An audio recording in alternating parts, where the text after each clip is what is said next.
মা, আমার 14 বছর বয়স।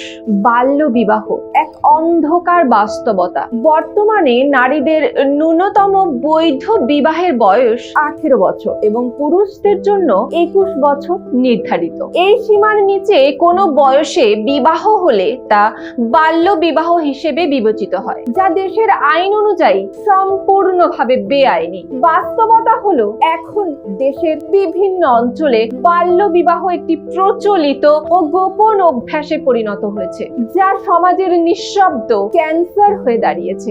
বাল্য বিবাহ শুধু একটি শিশুর শৈশব হরণ করে তাই না, শেষ করে ফেলে তার মানসিকতা, শেষ করে ফেলে তার ভবিষ্যৎ, শেষ করে ফেলে তার উজ্জ্বল জীবন। তার প্রভাব পড়ে তার স্বাস্থ্যের উপর, তার মানসিকতার উপর। শিশুটির কিছু বুঝে ওঠার আগেই শেষ হয়ে যায় তার শৈশব, তার স্বপ্নগুলো তুমড়ে মুচড়ে যায় কিছু অসামাজিক মানুষের হাতে, যা সমাজের কলঙ্ক। আর সেই মানুষগুলোই উঠে পড়ে লাগে ওই শৈশব হারানো শিশুটির শৈশব কেড়ে নিয়ে তুলে দিতে চায় অন্য কারোর হাতে। জীবনের ধ্বংস লীলাতে মেতে ওঠে এই অসামাজিক কিছু মানুষ। তাহলে কি আজও সমাজ পরিবর্তন হবে না? শৈশব হারানো ওই শিশুগুলোর জীবনে নেমে আসবে ক্যান্সারের মতন বাল্য বিবাহ নামক এক রোগ, যা ধীরে ধীরে সমাজকে ক্ষতিগ্রস্ত করে তুলবে।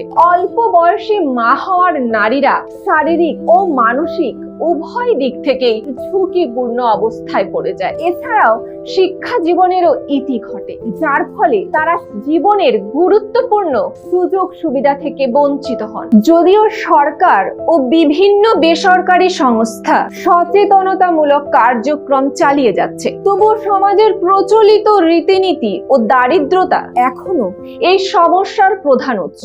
বিশেষজ্ঞদের মতে শুধুমাত্র আইন করলেই সমস্যার সমাধান হবে না, দরকার পরিবার, স্থানীয় সমাজ এবং শিক্ষা প্রতিষ্ঠানগুলোর সক্রিয় ভূমিকা। বাল্যবিবাহের বিরুদ্ধে সামাজিক প্রতিরোধ গড়ে তুলতে হবে। প্রয়োজন দৃষ্টিভঙ্গির পরিবর্তন, প্রয়োজন সচেতনতা বৃদ্ধি। দেশের ভবিষ্যৎ প্রজন্মকে সুরক্ষিত রাখতে হলে বাল্যবিবাহের ক্যান্সারের মতো অংশটিকে শিকড় থেকে নির্মূল করা ছাড়া কোনো বিকল্প নেই। এটি একদিনে সম্ভব না হলেও সম্মিলিত প্রচেষ্টার মাধ্যমে এই অন্ধকার অধ্যায়ের পরিসমাপ্তি ঘটানো সম্ভব। সমাজ বদলাচ্ছে, সময়ও বদলাচ্ছে, এবার বদলাতে হবে আমাদের দৃষ্টিভঙ্গিও। এতক্ষণ আপনাদের সঙ্গে ছিলাম আমি স্বাতী। আপনারা দেখছিলেন ক্রাইম প্রেস বেঙ্গল নিউজ, বাংলার কণ্ঠস্বর। সঙ্গে থাকুন, দেখতে থাকুন ক্রাইম প্রেস বেঙ্গল নিউজ।